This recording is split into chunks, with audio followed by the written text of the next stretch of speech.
अस्सलाम वालेकुम भाईजान, कैसे हैं आप सब लोग? ठीक हैं, खैरियत से हैं? लास्ट व्लॉग्स में आप लोगों को मैंने अपडेट किया था, मेरा वीज़ा डॉक्यूमेंट आ चुका है और आप लोगों को प्रोसीजर भी डिटेल में बताया था। लेकिन उसके बावजूद बहुत कमेंट्स रिसीव हुए वीज़ा डॉक्यूमेंट को लेकर, जिसमें ज़्यादातर कमेंट्स हैं वीज़ा डॉक्यूमेंट्स पे डेज़ कितने हैं, यानी कि जो मुझे वीज़ा डॉक्यूमेंट मिला है उस पे डेज़ कितने हैं और उसके अलावा मल्टीपल है या सिंगल। काफ़ी लोगों का डॉक्यूमेंट इशू नहीं हुआ, वो भी सवाल कर रहे हैं कि हमारा क्यों डिले हो रहा है और आपने किस तरह प्रोसेस किया था कि आपका जो डॉक्यूमेंट है वो आ चुका है। इंशाल्लाह आज के व्लॉग में इन्हीं टॉपिक्स को कवर करेंगे, लेकिन उससे पहले मैं आप लोगों से रिक्वेस्ट करता हूं कि मेरे चैनल को सब्सक्राइब करें। मैंने आज से पहले कभी वीडियो के स्टार्ट में ये बात नहीं कही, हमेशा टॉपिक डिस्कस करता हूं ताकि आप लोगों का टाइम वेस्ट ना हो, लेकिन इतनी मेहनत करने के बावजूद आप लोग बिल्कुल सपोर्ट नहीं कर रहे मेरे चैनल को। मेरी वीडियोस देखने वालों में से 93% लोगों ने मेरे चैनल को सब्सक्राइब नहीं किया। सऊदी विजिट वीज़ा से रिलेटेड मैंने आपको हर रोज़ अपडेट रखा है। इवन मैंने अपनी एप्लीकेशन का डिटेल स्टेटस आप लोगों के साथ शेयर किया। इस टाइम पे आपको इतना डिटेल से और चैनल शायद ही अपडेट कर रहा हो यूट्यूब पे। आप लोग सब्सक्राइब करोगे तो आपका कोई नुकसान नहीं होगा, मेरी सपोर्ट होगी, मेरी अपडेट्स मज़ीद लोगों तक पहुंचेंगी। सॉरी, बहुत लंबी रिक्वेस्ट हो गई, लेकिन ये सब बताना लाज़मी था आपको। मुझे पता है आप लोगों का जो टाइम है वो बहुत कीमती है, लेकिन आज से पहले मैंने आपका कभी इतना टाइम नहीं लिया। आप लोग मेरी जितनी वीडियोस देखेंगे, मैंने हमेशा जो है स्टार्टिंग में टॉपिक स्टार्ट किया है, 1 से 2 से 3 मिनट की मेरी वीडियोस होती हैं, इससे ज़्यादा लंबी मेरी वीडियोस नहीं होती। लेकिन आज रिक्वेस्ट करना लाज़मी था, क्योंकि आप लोग सपोर्ट करेंगे तो मैं फ्यूचर में मज़ीद इंशाल्लाह और मेहनत करूँगा और आप लोगों के साथ मज़ीद अपडेट्स शेयर करूँगा। लेकिन अगर आप सपोर्ट नहीं करेंगे तो मुझे बहुत बुरा फ़ील होगा कि इतनी मेहनत करने के बावजूद लोग जो है वो सपोर्ट नहीं कर रहे। तो सबसे पहले मेरा वीज़ा कितने डेज़ का है, जो सबसे ज़्यादा क्वेश्चन है, उसका मैं आपको रिप्लाई कर देता हूँ। देखिए, मेरा वीज़ा अप्रूव नहीं हुआ, अभी सिर्फ डॉक्यूमेंट आया है। अगर आपने मेरी वीडियोस पूरी देखी हो तो आपको ये इन्फॉर्मेशन मिल जाए, लेकिन लोग वीडियोस स्टार्ट ही नहीं करते, बस कवर देख के और नीचे कमेंट्स करना शुरू हो जाते हैं। लेकिन मेरी फिर भी कोशिश होती है कि मैं सबको रिप्लाई करूँ। आप लोगों को पता है, आप जितने भी लोग देखने वाले हैं, कि मैं हर कमेंट पे तकरीबन रोज़ सुबह बैठता हूँ, जब मेरे पास टाइम होता है मैं उनको रिप्लाई करता हूँ। तो मैं आपको अपने डॉक्यूमेंट के बारे में बता रहा था कि मेरा जो है वो वीज़ा डॉक्यूमेंट है जिस पे डेज़ मेंशन नहीं है। मैंने ये स्टेटस पहले भी शेयर किया था, तो आप लोगों को इसका आंसर मिल गया। अच्छा, अब नेक्स्ट स्टेप ये है कि ये वीज़ा डॉक्यूमेंट मैं अपनी फैमिली को भेजूँगा पाकिस्तान में, जो लोग वो फिर ताशीर ऑफिस विज़िट करेंगे।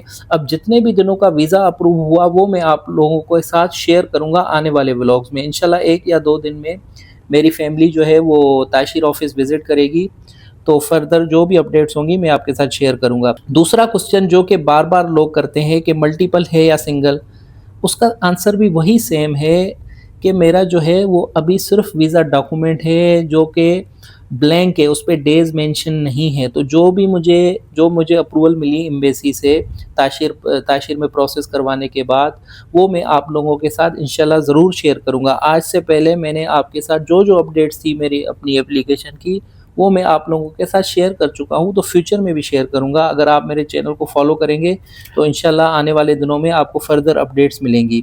ये बातें मैं दोबारा इसलिए रिपीट कर रहा हूँ कि यही क्वेश्चंस आपको मेरे जो कमेंट सेक्शन है उसमें ज़्यादातर यही क्वेश्चंस नज़र आएँगे।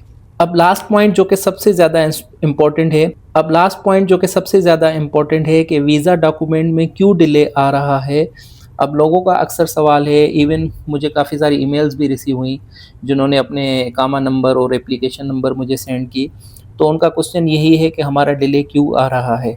देखिए, मैंने ये पहले भी डिटेल में समझाया है। अगर आप वीडियो पूरी देखेंगे तो आपको चीज़ें समझ में आएँगी, अगर आप स्किप कर देंगे, नहीं देखेंगे, तो आपको मैं चाहे हज़ार बार भी समझाऊँ आपके समझ में नहीं आएगी। देखें, सबसे पहला स्टेप ये होता है कि आप लोग एप्लीकेशन रेज़ करते हैं मुफ़ा की वेबसाइट पे जाके, फैमिली विज़िट वीज़ा की। अब लोग क्या करते हैं, जिस दिन एप्लीकेशन रेज़ करते हैं उसके बाद दिन गिनना शुरू हो जाते हैं। अब जैसे फॉर एग्ज़ाम्पल किसी ने 10 जून को एप्लीकेशन रेज़ की, अब 10 दिन गुज़र जाएँगे, वो चैम्बर नहीं करवाएगा और कहेगा मेरी एप्लीकेशन को तो 10 दिन हो गए, अभी तक अप्रूव क्यों नहीं हुई।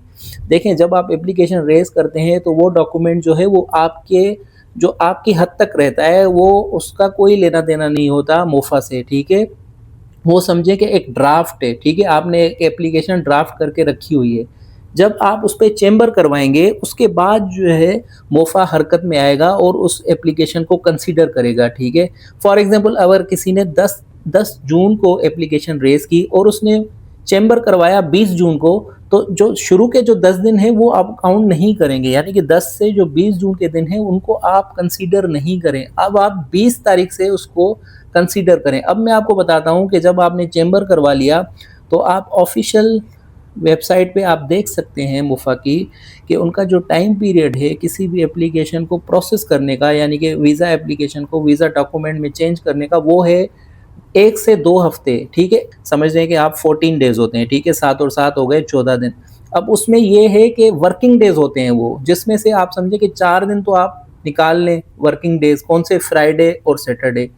फ्राइडे और सैटरडे जो है मोफ़ा काम नहीं करता, तो आप समझें कि जिस दिन से आपने, तो अब आप इसमें क्या करेंगे, 4 दिन मज़ीद ऐड करेंगे 14 डेज़ में, तो ये हो जाएँगे 18 डेज़।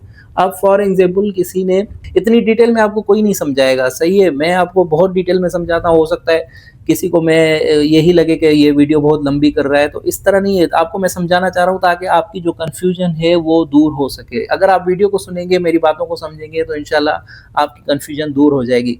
तो अभी मैं मिसाल ले लेता हूँ, आपने 10 जून को चेंबर करवाया, तो अब आपके पास वो 28 को आएगा, तो अब आपकी एप्लीकेशन प्रोसेस होने में 18 दिन मज़ीद लगेंगे। ये मैं मैक्सिमम बता रहा हूँ जो कि मोफ़ा का ऑफ़िशियल टाइम पीरियड है। 28 जून नहीं होगा तो 29 जून होगा, हो सकता है 27 जून को भी हो जाए। आप 2 हफ़्ते दें मोफ़ा को और वेट करें अपनी एप्लीकेशन का, इंशाल्लाह आपकी एप्लीकेशन अप्रूव हो जाएगी 2 हफ्तों के बाद। अब मैं आपको अपनी एप्लीकेशन एक दफ़ा दोबारा रिपीट कर देता हूँ, लास्ट वीडियो में भी मैंने बताया था अपनी एप्लीकेशन में डिटेल एक-एक दिन मैंने बताया, लेकिन उसके बावजूद लोगों ने आई थिंक वो वीडियो नहीं देखी, बस सवाल धड़ाधड़ करना शुरू कर दिए कि आपकी एप्लीकेशन कैसे अप्रूव हो गई, हमारी क्यों नहीं अप्रूव हो रही। देखिए, मैंने अपनी एप्लीकेशन 10 जून को अप्लाई की थी, मैंने चेंबर करवाया था 23 जून को, ठीक है? 23 जून के बाद अब मेरे दिन जो हैं वो काउंट होना शुरू हो गए। उसके बाद कितने 2 हफ़्ते लगने थे, लेकिन ये होता है 2 हफ़्ते विदिन 2 वीक्स, तो मेरी जो है 6 दिन 7 दिन बाद गालिबन अप्रूव हो गई। अब यहाँ पे लोग सवाल करेंगे कि यार हमने भी सेम उसी तरह चेंबर करवाया है 23 को, हमारा अभी तक क्यों नहीं हुआ? तो आप ये देखें, इस टाइम पे हो सकता है मोफ़ा के सर्वर में एप्लीकेशंस बहुत ज़्यादा हो। अब उनकी भी एक लिमिट होगी कि इतने 1 दिन के अंदर हमने इतनी एप्लीकेशन को प्रोसेस करना है।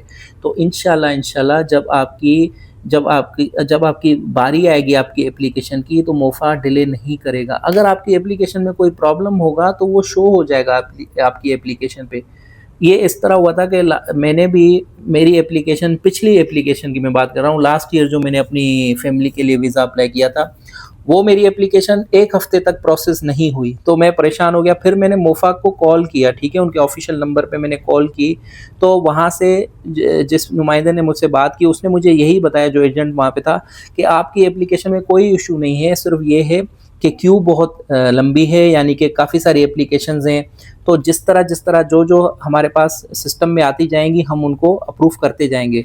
तो आपकी एप्लीकेशन भी इसी वजह से रुकी हुई है, और कोई वजह नहीं है। अगर आपकी एप्लीकेशन को उन्होंने रिजेक्ट करना होगा, तो आप अपने मोफ़ा के जाके अपने एप्लीकेशन का स्टेटस चेक कर सकते हैं, उस पे वो रिजेक्ट हो जाएगी।